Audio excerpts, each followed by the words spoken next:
नमस्कार। Law of attraction and युग निर्माण परिवार में आप सभी का स्वागत है। क्या गृहस्थ में रहते हुए कोई व्यक्ति आत्मज्ञान को उपलब्ध हो सकता है? क्या गृहस्थ व्यक्ति उस सत्य को, उस परम सत्ता को उपलब्ध हो सकता है? जी हाँ, बिल्कुल हो सकता है। कोई कारण नहीं है कि गृहस्थ व्यक्ति आत्मज्ञानी ना हो सके। अगर आत्मज्ञान के लिए सन्यास, घर से पलायन या गुफाओं में बैठकर ध्यान करना ही पर्याप्त होता या यही उसका एकमात्र क्राइटेरिया होता, तो दुनिया चल नहीं पाती। फिर दुनिया की व्यवस्था बिगड़ जाती, संतुलन बिगड़ जाता। हर कोई हिमालय में बैठा होता, किसी गुफा में बैठा होता, किसी जंगल में बैठा होता। दुनिया का तो क्रम ही रुक जाता। इसलिए हमारे जो ऋषि मुनि महात्मा हुए, उन्होंने अपने जीवन से इस उदाहरण प्रस्तुत किया कि आप जहाँ हैं, जैसे हैं, वहीं से आप उस परम सत्ता की ओर गति कर सकते हैं, आत्मज्ञानी हो सकते हैं। प्राचीन गुरु शिष्य परंपरा, गुरुकुल की परंपरा अगर आप देखें तो गुरु के साथ गुरु माताएं भी होती थीं। वो भी अपने पति का पूर्ण सहयोग करती थीं। चाहे वो संदीपनी ऋषि का आश्रम हो, चाहे गुरु वशिष्ठ का आश्रम हो, चाहे कोई भी हो, आप थोड़ा सा उनके साहित्य को पढ़ेंगे, उनके जीवन दर्शन को देखेंगे तो आप पाएंगे कि वो गृहस्थ में रहते हुए ही उच्चतम शिखर तक पहुंचे और लोगों को उच्चतम शिखर तक पहुंचाया। आज के युग में भी, आधुनिक युग में भी अगर हम देखें तो जो ऋषि मुनि महात्मा महापुरुष हुए हैं वो भी सापत्निक ही रहे हैं अधिकतर। कबीरदास जी हों, रामकृष्ण परमहंस जी हों, आचार्य श्री राम शर्मा जी हों, ये सब गृहस्थ में रहते हुए स्वयं भी उस परम पद को प्राप्त हुए और औरों को भी उस परम पद तक ले गए। तो गृहस्थ या संसार बाधा नहीं बनता, बाधा बनता है आपका तादात्म्य, बाधा बनता है आपकी मोह माया, बाधा बनती है आपके बंधन, आपकी आसक्ति।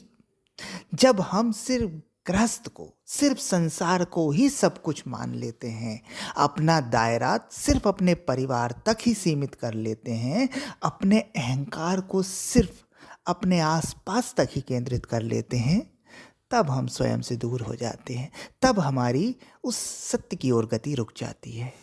लेकिन अगर हमारा दायरा विशाल है, अगर हम गृहस्थ में रहते हुए भी अनासक्त भाव से हर जिम्मेदारी निभाते हुए अपनी क्रियाएं कर रहे हैं, तो फिर आत्मज्ञान हमारे लिए दूर नहीं है। एक व्यक्ति बहुत पूजा पाठ कर रहा है, बहुत नाम जप कर रहा है, मंत्र जाप कर रहा है, लेकिन उसने अपने आप का सुधार नहीं किया है, उसने भीतर की शुद्धि नहीं की है।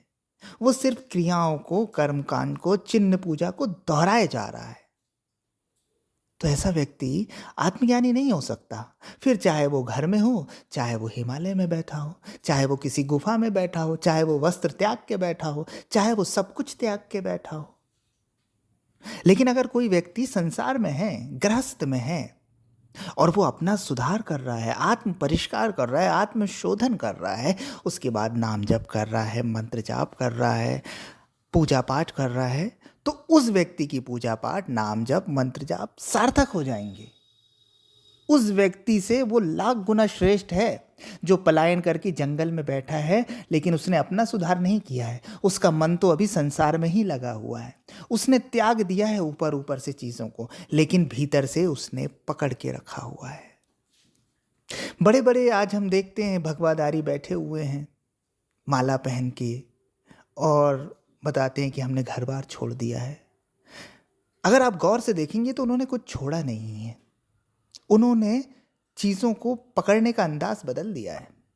वो आपका धन मांग रहे हैं, वो आपसे चीज़ों को मांग रहे हैं और अपनी जेबें भर रहे हैं। तो कोई व्यक्ति सिर्फ वस्त्र से आत्मज्ञानी या सन्यासी नहीं हो जाता। कोई व्यक्ति मात्र संसार को छोड़ देने से आत्मज्ञान का पात्र नहीं हो जाता। वास्तव में आत्मज्ञान का पात्र वो व्यक्ति है जिसने अपने आप को उस परम सत्ता के लायक बना लिया है। ब्रह्म के अनुसार जिसकी चर्या हो गई है, जिसकी जीवन शैली हो गई है, फिर वो गृहस्थ में रहे, सन्यास में रहे, कोई फर्क नहीं पड़ता। वो मेले में रहे, अकेले में रहे, कोई फर्क नहीं पड़ता। वो संसार में रहे, जंगल में रहे, कोई फर्क नहीं पड़ता। फर्क है भीतर से वो क्या है, भीतर से वो क्या कर रहा है, भीतर से वो क्या सोच रहा है। क्या उसने अपने आप को ठीक किया है? क्या उसने अपने आप को साफ किया है? अगर किया है तो बस काम हो जाएगा।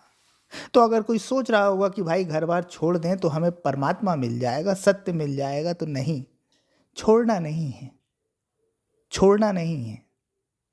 आपको हर चीज करते हुए भी अकर्ता हो जाना है, हर रिश्ते निभाते हुए भी अपना बोध बनाए रखना है। तो काम हो जाएगा, तो घटना हो जाएगी। पलायन से नहीं, जागरण से, भागने से नहीं, जागने से। जागने से उपलब्धि हो जाती है। आप बिजनेसमैन हो, आप नौकरी पेशा हो, आप किसान हो, आप कुछ भी कर रहे हो, आप वहीं से उस परम सत्ता को उपलब्ध हो सकते हैं। बस अपने भीतर सुधार करना होगा। और आप सोचें कि आप संसार वगैरह छोड़ दें, परिवार छोड़ दें, बाल बच्चे छोड़ दें, माला वाला टांग लें, भगवा पहन लें और जंगल में बैठ जाएं और परमात्मा पहुंच जाएगा, तो नहीं, परमात्मा ऐसे नहीं पहुंचेगा। ये सृष्टि भी परमात्मा की है, संसार भी परमात्मा का है। इसके प्रति भी आपकी जिम्मेदारी है। उस जिम्मेदारी को निभाते हुए अपना कल्याण और लोगों का कल्याण करते चलिए। आप परम पद को पालेंगे, आप सत्य को पालेंगे, आप आत्मज्ञानी हो जाएंगे। धन्यवाद।